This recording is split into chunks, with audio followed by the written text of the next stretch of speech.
समझने में कोई किसी को दिक्कत ना हो समझने में।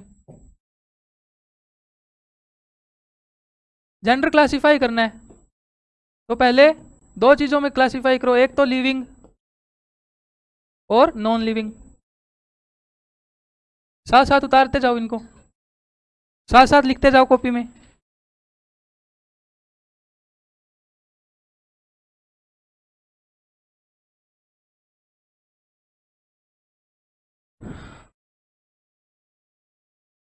लिविंग और नॉन लिविंग, ठीक है। टाइम भी दे दूंगा, अभी समझो, मैं कहूंगा तब लिख लेना, ठीक है। अभी समझो, बोर्ड पे ध्यान दो सारे। तो लिविंग वाले में कौन सी 3 जेंडर आते हैं बच्चों? इसमें 3 जेंडर है और इसमें है 1 जेंडर। टोटल कितने जेंडर हो गए? 4। 3 इसमें 1 इसमें। तो इसमें कौन कौन से जेंडर होंगे कि एक तो मैस्कुलिन,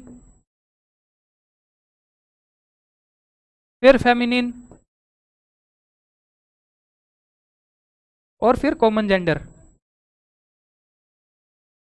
वेरी गुड, आप लोगों का हो गया बच्चों। जो नए बच्चे हैं उनको बोलने दो।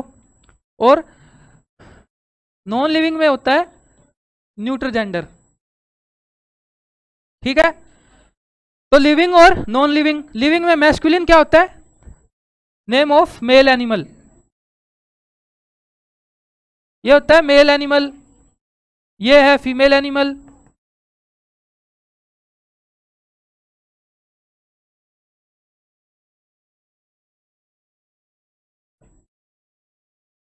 और ये बोथ, दोनों हो सकते हैं इसमें।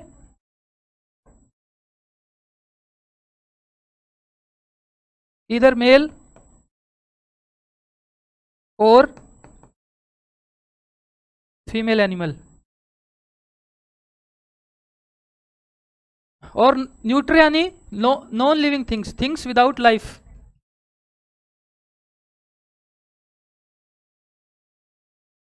इसके एग्जाम्पल जैसे कि बुक, पेन, चेयर।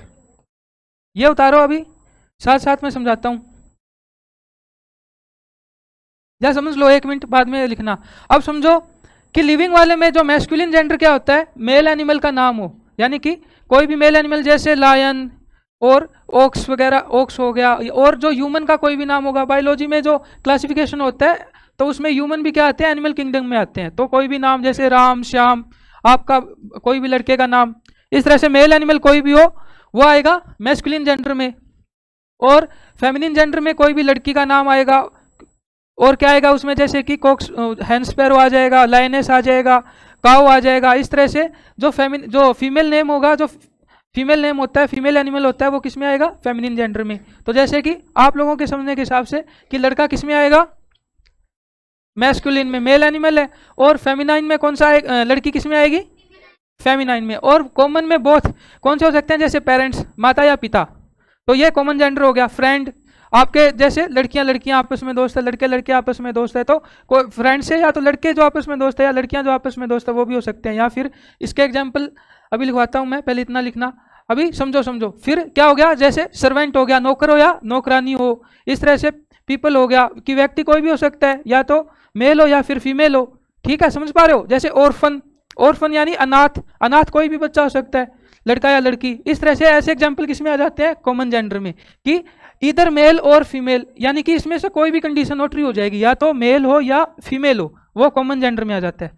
फिर न्यूट्रल जेंडर होता है, न्यूट्रल मीन्स नीदर, इसका मीनिंग नीदर, यानी कि कोई भी जेंडर नहीं है। नॉन लिविंग थिंग्स को न्यूट्रल जेंडर में रखते हैं, जैसे कि जिनकी कोई, जो निर्जीव वस्तुएं होती हैं, जिनमें कोई लाइफ नहीं होती। इसके एग्जाम्पल बुक हो गया, पेन हो गया, चेयर हो गई। इस रूम में देखो सारे कौन कौन से नॉन लिविंग थिंग्स के एग्जाम्पल दिखेंगे आपको। हाँ देखो, बोलो देख देख के, मैं इशारा करता हूं फिर बोलना। ये क्या है? Light, non living. Fan, table, computer, chair, आपके हाथ में जो पेन, कॉपियां, ज्योमेट्री बॉक्स, सारे नॉन लिविंग थिंग्स है। तो ये किस में आ जाएंगे? न्यूट्रल जेंडर में आ जाएंगे। अब इनको नोट कर लो सारे। सबको समझ में आ गया होगा? किसी को डाउट है तो पूछ लो अभी भी। ये वाला उसमें बनवाया नहीं था, ये बना लो आप, सारे बनाओ। हाँ सबको लिखना है जो बोर्ड पे लिखा है अभी। यस, ये पैराग्राफ एक बार नहीं लिखना।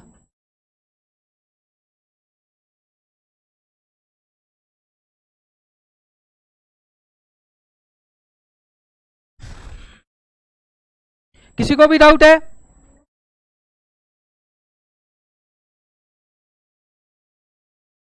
अब मैं समझा रहा हूं, फिर लिखना, समझने पे ज्यादा ध्यान दो।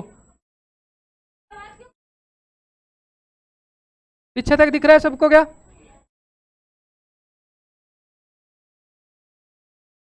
अब पढ़ते हैं कि जो मैस्कुलिन से फेमिनिन बनाने के क्या रूल होते हैं इंग्लिश में, कि नाउन्स विच, ये वाला करवा दिया कि nouns which may be used both for males and females are said to be of common gender. इसके एग्जांपल फ्रेंड करा दिया, समझ लो। अब ये friend, cousin, pupil, person, parent. Cousin में कजन ब्रदर भी हो सकती है, कजन ब्रदर भी हो सकता है और कजन सिस्टर भी हो सकती है। तो कजन को कॉमन जेंडर में किस लिए रखा है? कजन सिस्टर हो या फिर कजन ब्रदर हो, तो कोई भी हो, इधर मेल या फीमेल, उसको किस में रखते हैं? कॉमन जेंडर में। फिर प्यूपिल पर्सन कि ये व्यक्ति कैसे भी हो सकते हैं, मेल या फिर फीमेल। पेरेंट, मदर या फादर, तो इसलिए इनको कॉमन जेंडर में रखा है। Some feminine nouns are form from their masculine form by adding the suffix ESS। कि मैस्कुलिन से फेमिनिन कैसे बनाया जाता है? मैस्कुलिन लिखा हो, उससे फेमिनिन जेंडर बनाना है। तो अब इसमें कि जैसे लायन लिखा है, इसका फेमिनिन कैसे बनाएंगे मैस्कुलिन का? ESS लगा दिया लास्ट में, ठीक है। प्रिंस से कैसे बनाया? ई तो ऑलरेडी है ही अपने पास लास्ट में, यानी ये रूल है कि ई लास्ट में ना हो तो ESS लगा दिया, ई है तो आगे SSS लगा दिया, S 2 बार लगा दिया, यानी क्या बन गया? ESS बन गया। फिर एम्परर को कैसे बनाया? तो इसमें किस तरह से बनाया कि लास्ट में एक क्या है? कॉन्सोनेंट है। आर क्या है? कॉन्सोनेंट, सबको पता है ना, आर कॉन्सोनेंट है। और कॉन्सोनेंट से पहले एक वोवल है, ओ है। तो इसमें इस तरह से इसको चेंज कर दिया कि इसकी जगह पे लास्ट में क्या किया? ESS लिख दिया, लास्ट वाले को इसको हटा दिया, OR को, ठीक है। ये अलग अलग रूल्स होते हैं। तो आगे आगे जैसे पढ़ते जाएंगे और क्लियर होते जाएंगे हायर क्लासेस में जाते जाते। अभी आप ये लिख लो कि some feminine nouns are formed from their masculine forms by adding suffix ESS sometimes with a slight change. की कभी कभार सीधा ESS लगा देते हैं और कभी कभार क्या करते हैं? थोड़ा सा चेंज कर देते हैं वर्ड में ESS लगाने के लिए। हाँ, ये लिख लो। ये इसमें रूल में क्या बताया है कि कभी कभार क्या करते हैं? मैस्कुलिन को फेमिनिन में जब कन्वर्ट करते हैं ना, लास्ट में ESS लगा देते हैं। कभी कभार तो क्या करते हैं? सीधा ही ESS लगा देते हैं। और कभी कभार क्या करते हैं? कुछ स्लाइट चेंज, थोड़ा सा चेंज कर देते हैं। जैसे इसमें क्या था? ई ऑलरेडी था, लास्ट में SS लगा दिया, तो इधर ESS बन रहा है। और एम्परर में क्या किया कि OR को हटा दिया लास्ट में, और फिर क्या किया कि OR को हटा के लास्ट में ये वाले R के आगे ESS लिख दिया। अब सेफर्ड है, इसमें अब एक बार लिखना नहीं है, सामने बोर्ड पे ध्यान दो सारे, कि सेफर्ड में क्या किया लास्ट में, कि लास्ट में सीधा ESS ही लिख दिया D के बाद में, ठीक है। और इधर क्या किया? एयर में इसमें सीधा ESS लिख दिया R के बाद में। एक्टर में क्या किया बच्चों कि इसमें रीअरेंज कर दिया, लास्ट में R है, कॉन्सोनेंट से पहले एक वोवल है, तो इसमें इसको इस तरह से रीअरेंज किया कि इसमें लिखा है ना, स्लाइड चेंज भी कर देते हैं कभी कभार, sometimes with a slide change, कि थोड़ा सा चेंज भी कर दिया जाता है शब्दों में, कि इसमें एक्टर लिखा है इस तरह से, फिर एक्ट्रेस लिखा है, तो इसको पूरे को रिप्लेस कर दिया। और फिर R को पहले ले आए, इधर R लिख दिया, और फिर R इधर ले आए, और R को इधर रीअरेंज करने के बाद में लास्ट में ESS लगाया है। तो इस तरह के छोटे छोटे चेंज भी कर दिए जाते हैं बहुत सारे शब्दों में। ये इसमें एग्जाम्पल में लिखा है। आगे बड़ी क्लासों में एग्जैक्टली भी बताएंगे कि जैसे लास्ट में वोवल है या फिर लास्ट में कॉन्सोनेंट है, कैसा कॉन्सोनेंट है, उससे पहले कोई वोवल हो, तो वो सारे आगे की डीप स्टडी हो जाती है, आगे की क्लासों में बताऊंगा मैं, 7th 8th वो जब आओगे आप। अब इतना एक बार आप समझ लो कि कभी कभार थोड़ा सा चेंज कर देते हैं, फिर ESS लगाते हैं, और कभी कभार सीधा ESS लगा देते हैं। जैसे जैसे प्रैक्टिस करते जाओगे वैसे वैसे ज्यादा क्लियर होता जाएगा। इसमें हीरो में क्या किया अब कि ESS नहीं लगाते हमेशा, लास्ट में INE भी लगा दिया जाता है। कि हीरो का कैसे बनाया कि लास्ट में INE लगा दिया ओ के आगे। अब ये लिख लो यहां तक हीरो हीरोइन वाला, ये नोट करो।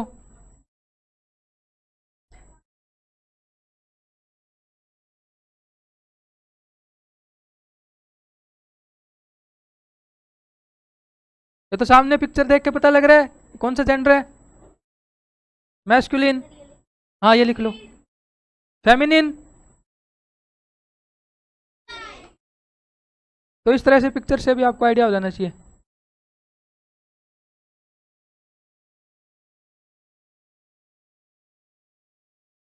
अब किनका रह गया, जल्दी करो।